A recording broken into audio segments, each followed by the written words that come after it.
नमस्कार, मैं हूं मोहम्मद आसिफ और आप देख रहे हैं एसपी9 न्यूज़। रसिया और यूक्रेन का जो जंग है, इसके बीच की जो सबसे बड़ी वजह है या इसका जो जड़ है, ये बहुत कम लोग ही हैं जिसको पता है। सवाल ये भी है कि आखिर ये जो युद्ध हुआ है, ये जो छिड़ गया है, आखिर इसका अंत कब होगा, ये भी कम ही लोगों को पता है। सवाल ये भी है कि इसको लेकर जो भारत में ही कई विपक्षी ऐसे लोग हैं जो सवाल खड़े कर रहे हैं, इसके पीछे क्या वजह है, ये भी जानेंगे और आखिर में ये जानने की कोशिश करेंगे कि आखिर जो भारतीय छात्र हैं अब तक कितने फंसे हुए हैं और उसके हालात क्या हैं। करंट अपडेट्स जो है इसको जानने की कोशिश करेंगे। एक सवाल ये भी है कि कौन सही है कौन गलत है, किसने किसके साथ क्या कुछ किया है। ये तमाम अपडेट्स लगातार हमारे टीम की तरफ से पहुंच रहा है आपके पास, लेकिन ये भी जानेंगे कि आखिर पुतिन सही है या फिर जेलेंस्की, ये एक बड़ा सवाल है। इसी तमाम सवालों का जवाब तलाशने की कोशिश करेंगे। हमारे एक से एक पैनलिस्ट यहाँ पे मौजूद है, उन्हीं से जानने की कोशिश करेंगे। साक्षी, मैं आपसे ही शुरू करूँगा कि लगातार आप खबरें भी कर रही हैं। ये जो पूरा युद्ध का जो जड़ है वो आपके हिसाब से ओवरऑल, खास करके जितने भी जानकार हैं उनको सुनने के बाद, तमाम राष्ट्रपति के बयानों को सुनने के बाद, स्टूडेंट के दुख को देखने के बाद क्या लगा कि इसका वजह क्या है? पहले तो जड़ बताइए कि इसके पीछे हुआ क्यों था ये?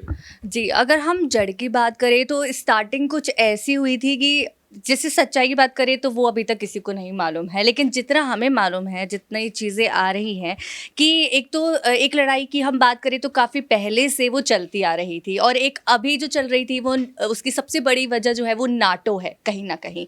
कि जिस तरह से सब जानते हैं कि यूक्रेन नाटो के साथ जुड़ने वाला था, लेकिन ये रूस को मंजूर नहीं था कहीं भी। तो एक वो बहुत बड़ा जो विवाद हुआ वो इस बात पर हुआ, और अभी भी अगर हम कहें कि विवाद क्यों नहीं रुक रहा तो वो इसी वजह से नहीं रुक रहा है क्योंकि जो रूस की शर्त है वो यही है कि वो नाटो का साथ छोड़ दे, ना नाटो के साथ जुड़े।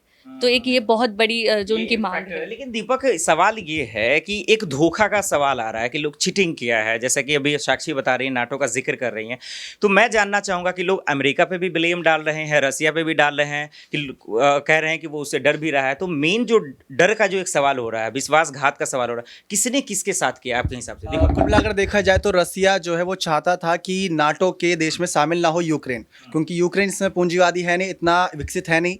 और अगर वो नाटो में शामिल होता तो कुल मिलाकर जो उसमें देश शामिल हैं उनका एक रणनीति ये रहता है कि जो भी देश हैं सब मिलकर एक दूसरे का सपोर्ट करेंगे। तो यानी कि यूक्रेन जो कमजोर देश अभी से ही, अगर अभी से ही शामिल हो जाएगा तो उसको जो बैकअप है उसका और मजबूत हो जाएगा और बाकी देशों में वो और ऊंचा बढ़ता जाएगा। तो यूक्रेन की ये रणनीति थी। अमेरिका की एक अलग ही रणनीति थी, वो चाहता था यूक्रेन शामिल हो क्योंकि उसके आसपास जितने भी देश सम्मिलित हैं, फिर वहां से जो मिसाइलें और जो जितने भी सैन्य बल होता है वहां पर आसानी से पहुंचाया जा सकता है। फिर रसिया या फिर इन फ्यूचर कभी किसी और बड़े देश पर हमला करना पड़े तो यूक्रेन से वहां से सहायता मिल सकती थी। तो कुल मिलाकर देखा जाए तो यूक्रेन और रसिया के बीच जंग अमेरिका की वजह से ही स्टार्ट हुई थी, लेकिन अमेरिका ने अब अपने कदम पीछे कर लिए हैं। लेकिन अब जंग यूक्रेन और रसिया के बीच है और इसमें यूक्रेन चाहता है कि काफी देश उसका सपोर्ट करें, लेकिन यूक्रेन कमजोर देश और कमजोर देश की अभी सहायता कर दोगे, इन फ्यूचर कभी और हमला होता है तो वो अपने आप को नहीं बचा पाएगा। तो यूक्रेन इसलिए अभी अकेला खड़ा है और भारत ने हाथ पीछे कर रखे हैं। यानी कि अमेरिका जो है मेन जड़ है और इसी वजह से उन पे ब्लेम या आरोप भी लग रहे हैं। एग्जैक्टली। लेकिन साक्षी, सवाल ये है कि हम सब भारतीय हैं और हम सबको चिंता अपने भारतीय छात्रों का भी है।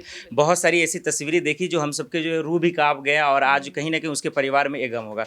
उसको किस तरह से देख रही हैं? छात्रों के क्या हालात हैं कि कितने स्टूडेंट्स अब तक आ गए हैं और कितने स्टूडेंट्स अब तक फंसे हुए हैं? अभी तक काफ़ी जो छात्र हैं वो ऑपरेशन गंगा जो हमारी सरकार ने चलाई है उसके थ्रू वापस आ चुके हैं और सही सलामत वापस आ चुके हैं। बीच में एक दो छात्रों का जो सुनने में आया था वो बहुत ही ज़्यादा दुखद भी था और पेरेंट्स को लेके और ज़्यादा चिंता बढ़ चुकी थी क्योंकि अभी भी 1000 छात्र वहाँ पर हैं, फंसे हुए हैं। पर कोशिश की जा रही है लगातार उनको बुलाने की, उनको लाने की कोशिश की जा रही है और उनको कहा भी जा रहा है कि वो ज़्यादा चिंता ना करे, अपना संभल कर रहे और जो ऑपरेशन गंगा है वो लगातार चला जा रहा है कि किसी तरह से उनको लाया जाए। नीरज, लेकिन सवाल ये है, साक्षी कह रहे हैं कि ऑपरेशन गंगा शुरू किया गया कि ज़्यादा से ज़्यादा स्टूडेंट्स को लाया जा सके। एक तरफ मोदी सरकार और उनकी टीम पूरे काम कर रही है, लेकिन विपक्ष की अगर बात करें तो राहुल गांधी, सोनिया गांधी, सब ने आरोप लगाया। इस आरोप को किस तरह से देख रहे हैं कि इस वक्त उनको बचाने की कोशिश करनी चाहिए, ना कि आरोप लगाना चाहिए इस वक्त? जिस तरीके से आप बात करिए आपने पॉलिटिक्स की, तो पॉलिटिक्स यहाँ पे हो रही है इस तरीके से लगातार। ये एक कहने कहीं इंटरनेशनल मुद्दा है और भारतीय जो लोग वहाँ पे यूक्रेन में रह रहे हैं वो फंसे हुए हैं कहीं ना कहीं वहाँ पे, और वहाँ पे उनसे इवैक्यूएट किया जा रहा है। लेकिन कई बाइट सामने ऐसी आ रही हैं कि जहाँ से ऐसा पता लग रहा है कि बॉर्डर पे जाके वहाँ से भारतीयों को लाया जा रहा है। तो वहाँ पे अगर जब भारत पहुँच गया बॉर्डर पे, भारत के लोग वहाँ पर जब पहुँच गए तो वहाँ से वो खुद ही वापस आ सकते हैं। तो इवैक्यूएट का मतलब ये होता है कि आप जहाँ पे खतरा हो वहाँ से आप अपने लोगों को उठा के आप सही सलामत भारत देश लाएं।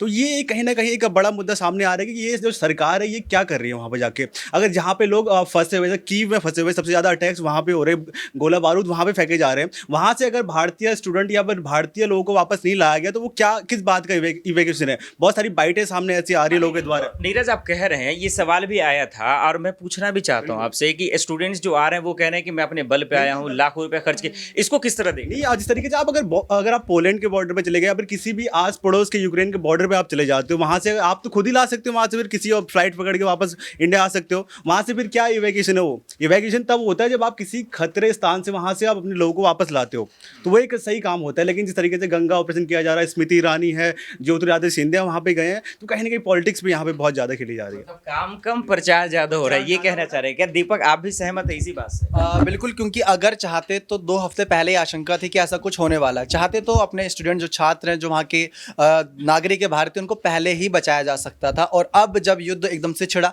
तो बचाने का मतलब ये बनता है कि इसमें अब सारी वो लाइमलाइट बटोरना चाहते हैं। चाहते तो 2 हफ्ते पहले भी वहाँ से उनको रेस्क्यू किया जा सकता था, या छात्र वहाँ से खुद ही आ सकते थे। और सबसे बड़ी दिक्कत ये है कि छात्रों को लाया भी जा रहा है, लेकिन छात्र जब भारत देश वापस आ रहे हैं तो किसी को मुंबई, किसी को दून पहुँचाया जा रहा है। उनको अपने घर तक पहुँचने में ज़्यादा दिक्कत अब हो रही है, क्योंकि जितना भी उनका कह सकते हैं एक जो मनी थी वो सारी छूट चुकी है। वहाँ पर जितने भी एक ट्रांजेक्शन से वो नहीं हो पा रहे हैं, उसकी वजह से उनको भी दिक्कत हो रही है।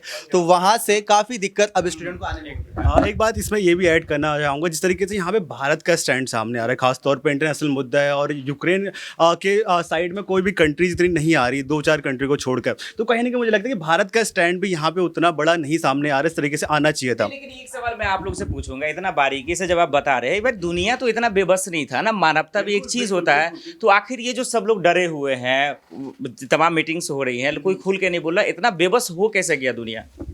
मैं जिस तरीके से यहाँ पे मैं खासतौर पे इंडिया का स्टैंड की बात करूँगा, और देशों का मुझे पता नहीं इतना, जिस तरीके से अमेरिका बैकअप कर रहा है, भारत का भी वो स्टैंड सामने नहीं आ रहा है। बहुत इतनी बड़ी डेमोक्रेसी है और भारत का स्टैंड लेना बहुत ज़्यादा जरूरी है इसमें। इस तरीके से मुझे लगता है अगर यूक्रेन का अगर सपोर्ट करता है तो कहीं ना उसको एक खतरा ये है कि रशिया के साथ जो उसके ऊर्जा के साथ है या फिर व्यापार जो होता है। ये बताओ, भारत जो अभी तक है उसे खुश क्यों नहीं है? खुश इसलिए भी नहीं हो, जिस तरीके से उसका स्टैंड सामने आ रहा है, इतनी बड़ी डेमोक्रेसी सामने है उसकी, और उनको स्टैंड लेना चाहिए। खासतौर पर अगर इंसानियत की बात करें, वहाँ पे जो बच्चे हैं, लोग हैं, उन पे लगातार गोलाबारी, बमबारी यहाँ पे रशिया के द्वारा हो रही है। तो एज इंसानियत के नाते सोचे तो कहीं ना कहीं वहाँ पे लगता है कि सपोर्ट देना चाहिए यूक्रेन को, और कहीं ना कहीं जितने भी विश्व में देश हैं उन सबको इकट्ठा होकर रशिया के खिलाफ कुछ ना कुछ तो करना चाहिए।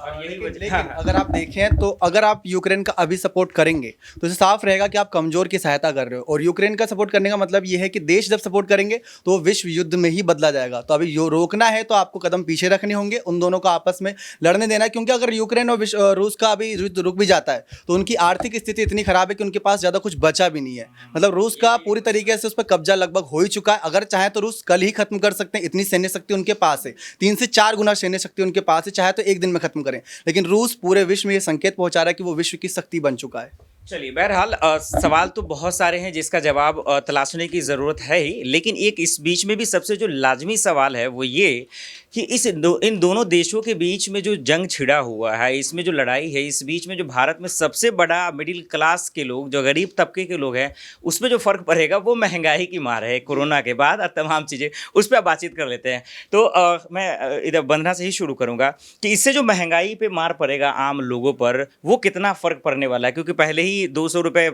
सरसों तेल हो चुके से शतक लगा हुआ था पेट्रोल डीजल के मार पे, तो इससे भी आशंका जताई जा रही है कि महंगाई पड़ेगी। अगर ऐसा होता है तो कितना फ़र्क पड़ेगा आम लोगों को?